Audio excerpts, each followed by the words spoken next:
I was waiting for my test results alone until the CEO said, "Pretend you're my husband." Before we begin, if stories like this move your heart, hit that like button right now. Subscribe to the channel and turn on notifications so you never miss a story that could change the way you see the world. Trust me, this one is going to stay with you long after it ends.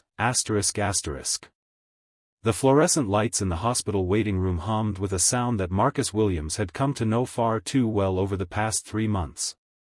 It was the kind of sound that burrowed into your skull when the room was quiet enough, when there was nothing else to listen to except your own heartbeat and the occasional shuffle of a nurse's shoes against the cold linoleum floor. He sat in the corner chair, the one with the slightly torn cushion that nobody else ever chose, and he stared at the clock on the wall. It was 23 minutes past 4 in the afternoon on a Tuesday in November, and Marcus was alone. He had always been alone for these things. Not because he didn't have people who cared about him, but because he had spent so many years convincing himself that needing someone was a weakness he couldn't afford. His mother had died when he was 14, and his father had walked out long before that, leaving Marcus and his younger sister, Destiny, in the care of a grandmother who loved them fiercely but whose body was already failing her by the time Marcus turned 16. He had learned early that the world didn't stop spinning because you were scared, and it certainly didn't send anyone to hold your hand while you waited for a doctor to tell you whether you were going to live or die. Marcus was 32 years old. He worked as a janitor at a corporate office building downtown, the kind of gleaming glass tower that housed companies whose names were printed on the sides of stadiums and charity galas. He mopped floors, emptied trash cans, scrubbed toilets, and made himself invisible, which was a skill he had perfected over a lifetime of being overlooked. He was good at his job, not because he loved it, but because Marcus Williams did everything with the same quiet intensity. If he was going to mop a floor, it was going to be the cleanest floor in the building. That was his code. That was the only thing that kept him from feeling like he had completely failed at life. 3 months ago, he had gone to see a doctor because of headaches that wouldn't stop and a fatigue so deep that it felt like his bones were made of concrete. He had ignored the symptoms for weeks, maybe months, telling himself it was just stress, just exhaustion, just the toll of working double shifts to help pay for Destiny's college tuition. But then one morning he had collapsed in the break room at work, and a coworker named Gerald, an older man who operated the building's maintenance systems, had driven him to the hospital despite Marcus's protests. The doctors had run tests. Then more tests. Then they had looked at him with that particular expression that medical professionals wear when the news is not simple, when the answer is not a quick prescription and a follow-up in 6 weeks. They had found something in his blood work that concerned them, and they had sent him to a specialist, and the specialist had ordered a biopsy, and now Marcus was sitting in this waiting room on this Tuesday afternoon, waiting for results that would either give him his life back or take it away entirely. He was wearing his work uniform. He hadn't had time to change because his shift had ended at 3 and the appointment was at 3:30, and the hospital was a 20-minute bus ride from the office building. He had rushed, still smelling faintly of cleaning solution, his hands still slightly raw from the industrial soap he used 10 times a day. He looked down at those hands now, at the calluses and the small scars and the way his knuckles were perpetually dry and cracked, and he thought about how strange it was that these hands might belong to a sick man, a dying man, and nobody in the world knew he was here. Destiny didn't know. He hadn't told her because she was in her junior year at Howard University, and she was thriving, really thriving for the first time in her life, and Marcus would have cut out his own tongue before he let his problems pull her away from that. She called him every Sunday night, and he told her everything was fine, and she believed him because Marcus had always been the strong one, the steady one, the one who never broke. Gerald knew something was going on, but Marcus hadn't told him the details. Nobody at work knew. Nobody anywhere knew. Marcus Williams was sitting in a hospital waiting room, possibly facing the worst news of his life, and he was completely, utterly alone. He closed his eyes and leaned his head back against the wall. The chair beside him was empty. The chairs across from him were empty. The waiting room had cleared out over the past hour, as patients were called back one by one, until Marcus was the only one left. He wondered if they had forgotten about him. He wondered if this was some kind of cosmic joke, the universe making him wait just a little longer because it knew he had nowhere else to be. And then the door opened. Not the door to the examination rooms, the one he had been watching with the intensity of a man waiting for a verdict. The other door. The one that led to the hallway, to the elevators, to the rest of the hospital. It opened quickly, almost urgently, and a woman walked in, and Marcus opened his eyes because the sound of her heels against the floor was sharp and deliberate and impossible to ignore.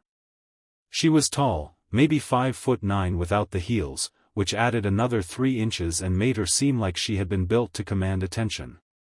She was wearing a charcoal gray suit that fit her like it had been sewn directly onto her body, and her hair was pulled back in a style that was both elegant and severe. Her skin was a deep, warm brown, and her eyes, when they swept across the waiting room and landed on Marcus, were the color of dark honey and filled with something he recognized immediately because he saw it every morning in his own mirror. Fear. She was afraid.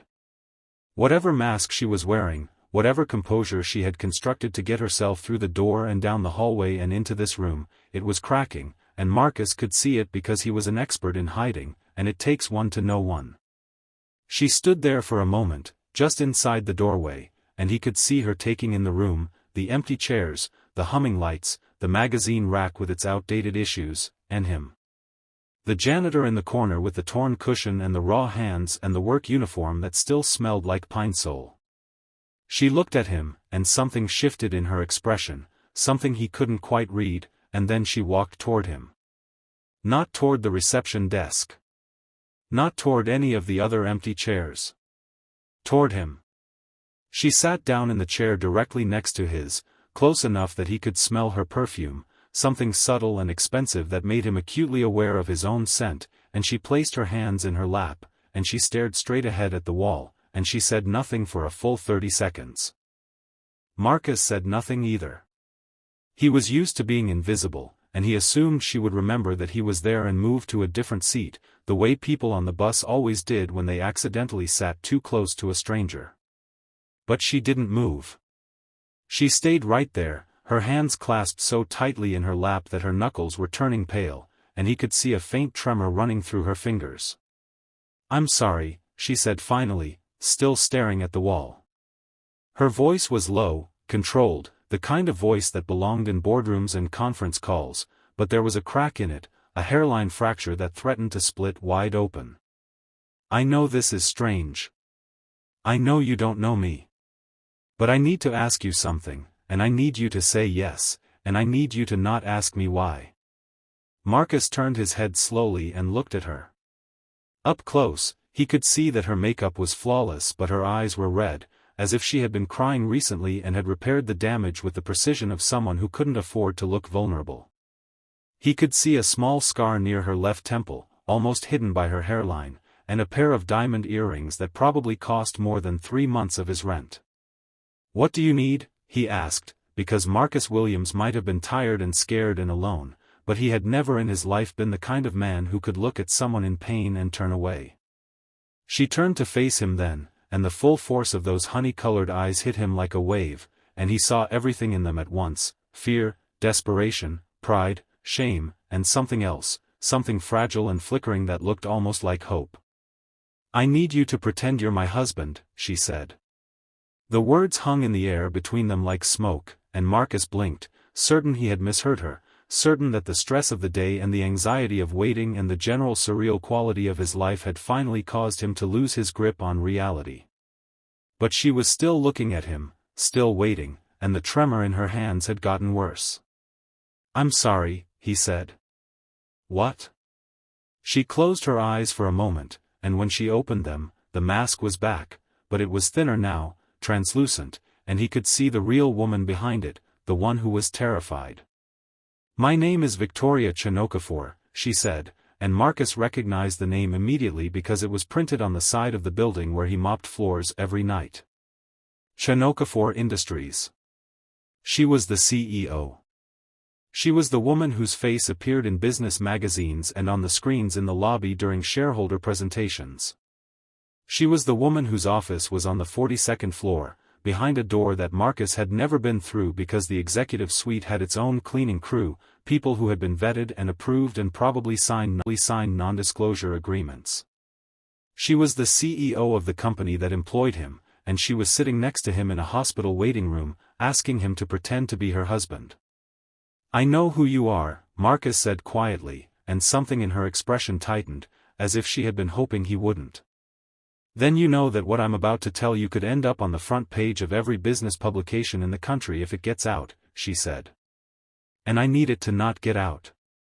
I need to walk through that door and sit in that examination room and get my results, and I need someone sitting next to me, and it needs to look like I have someone, because the doctor, she keeps asking me if I have someone, and I keep telling her my husband is coming, and he's never coming because he doesn't exist, and I cannot sit in that room alone and hear what they're going to tell me. I thought I could. I have done everything alone my entire life. I have built a company from nothing. I have stared down hostile boards and merger negotiations and a market crash that should have destroyed everything I built, and I did it alone, and I was fine. But I cannot do this alone. I am not fine." Her voice broke on the last word, and she pressed her lips together hard, and Marcus watched a single tear escape from her right eye and track down her cheek, cutting a path through the makeup, and she wiped it away with a quick, angry motion, as if the tear had betrayed her. Marcus sat very still. His own fear, the fear that had been sitting on his chest like a boulder for 3 months, shifted slightly, making room for something else, something he hadn't felt in a long time. It was the feeling he used to get when Destiny was small and she would crawl into his bed during thunderstorms, and he would hold her and tell her she was safe even though the roof was leaking and the power was out and he didn't feel safe at all. It was the instinct to protect, to shelter, to be the wall between someone else and the thing that was trying to hurt them. "Okay," he said. She looked at him sharply. "Okay? I'll do it. I'll pretend to be your husband." She stared at him for a long moment, searching his face for something, maybe mockery, maybe ulterior motive, maybe the catch that she had been trained by a lifetime of business to always look for. But Marcus's face was open and honest and tired and a little bit scared, and whatever she saw there must have been enough, because she nodded once, quickly, and wiped her eyes again. "Thank you," she whispered, and the way she said it made Marcus think that those were words she didn't use very often. "There's one thing, though," he said. Her expression shifted immediately, guardedness snapping back into place like a visor. "What?" "I'm here for the same thing," he said. "Test results. I've been waiting for about an hour. So if my name gets called first, you might have to sit with me for a minute before I sit with you." Victoria Chinokafor looked at him, and the guardedness dissolved, and what replaced it was something raw and unpolished and deeply, achingly human. She looked at this man in his janitor's uniform with his cracked hands and his tired eyes, and she understood, perhaps for the first time in years, that fear was the great equalizer, that it didn't care about your title or your net worth or the thread count of your sheets. It came for everyone the same way, in the same cold rooms, under the same humming lights. "What's your name?" she asked. "Marcus. Marcus Williams." "Marcus," she repeated, as if she were committing it to memory, as if it mattered, as if he mattered. "Deal." They sat together in the quiet, and for the first time in 3 months, Marcus felt the weight on his chest shift, not disappear, but redistribute, as if someone had placed their hands beside his and was helping him carry it. The nurse appeared 7 minutes later, a young woman with kind eyes and a clipboard, and she called out, "Victoria Okafor?" Victoria stood, and Marcus saw her legs tremble for just a fraction of a second before she steadied herself. She looked down at him, and he stood up too, and she slipped her hand into his as if it were the most natural thing in the world, and they walked together through the door and down the hallway and into an examination room that was small and cold and smelled like antiseptic. The doctor was a woman in her 50s named Dr. Reeves, with silver-streaked hair and reading glasses perched on the end of her nose, and when she looked up and saw Marcus, she smiled warmly and said, "You must be the husband. Victoria's told me about you." "That's me," Marcus said, and he was surprised at how easily the lie came, how natural it felt to stand beside this woman and claim a connection he didn't have. He pulled a chair close to the examination table where Victoria sat and held her hand, and he could feel her pulse hammering against his fingers, fast and hard and scared. Dr. Reeves opened a folder, and the room got very quiet. "Victoria," she began, and her voice was gentle in a way that made Marcus's stomach drop, because he knew that voice. It was the voice doctors used when the news required gentleness. "We got your results back from the biopsy." Victoria's hand tightened around his. Not a squeeze. A grip. Like she was dangling from a ledge and his hand was the only thing keeping her from falling. "The mass we found is benign," Dr. Reeves said.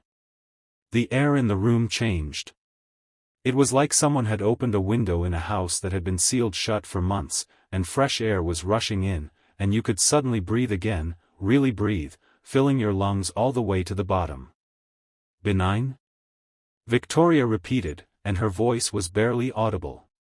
"Benign," Dr. Reeves confirmed. "It's a fibroid. A large one, which is why it was causing the pain and the other symptoms you described. We'll want to discuss treatment options, possibly surgery to remove it, but Victoria, it's not cancer. You're going to be okay." Victoria made a sound that Marcus had never heard another human being make. It was somewhere between a laugh and a sob, and it came from somewhere so deep inside her that it seemed to shake her entire body. She brought her free hand up to cover her mouth, and the tears came, not the single controlled tear from the waiting room but a flood, an outpouring, and she bent forward and pressed her forehead against Marcus's hand, the one she was still gripping, and she cried. Marcus did something he hadn't done in years. He put his other hand on the back of her head, gently, the way he used to do with Destiny, and he held her, and he let her cry, and he said, "You're okay. You're going to be okay." And he meant it. Dr. Reeves, who had seen many things in her career, watched them quietly and gave them a moment, and when Victoria finally lifted her head and wiped her eyes, the doctor smiled and said, "It's good to have someone with you for these things." Victoria looked at Marcus, and through the tears, she almost smiled. "Yeah," she said. "It is." They spent another 20 minutes in the room, discussing treatment options and scheduling follow-up appointments, and Marcus sat quietly through all of it, holding Victoria's hand when she reached for his, letting go when she didn't, following her lead the way a good partner would. He asked one question, about recovery time after the potential surgery, and Dr. Reeves answered it thoroughly, and Victoria looked at him with an expression he couldn't decipher. When they left the examination room and walked back down the hallway, Victoria stopped suddenly and turned to him. "Your results," she said. "Marcus, your results. We need to go back to the waiting room." He had almost forgotten. In the midst of her relief, in the flood of emotion and information, he had almost forgotten that he was here for his own verdict, his own reckoning. The fear came back, swift and cold, and he felt it settle into his chest again, heavier than before because for a few minutes he had known what it felt like to be without it. "Yeah," he said. "I should check in with the front desk." They walked back to the waiting room together, and Victoria sat down in the same chair, the one next to the torn cushion, and when Marcus went to the reception desk and gave his name, the receptionist checked her computer and said, "Dr. Patel is running about 15 minutes behind. He'll be with you shortly." 15 more minutes. 15 more minutes of not knowing. Marcus sat back down, and this time it was Victoria who looked at him, who studied his face, who saw the fear he was trying to hide. "What are you waiting to hear about?" she asked, and her voice was different now, softer, stripped of the corporate armor she had been wearing when she walked in. He told her. He told her about the headaches and the fatigue and the collapse in the break room and the blood work and the specialist and the biopsy. He told her more than he intended to, because something about having just watched this woman break open and put herself back together made him feel like it was safe to be honest, like the rules of their strange little agreement had created a space where vulnerability wasn't weakness. "How long have you been dealing with this alone?" she asked. 3 months for the medical stuff, he said. "But alone?" "I don't know. A long time." A really long time. She was quiet for a moment. Then she said, I've been afraid for 6 weeks. 6 weeks since they found the mass.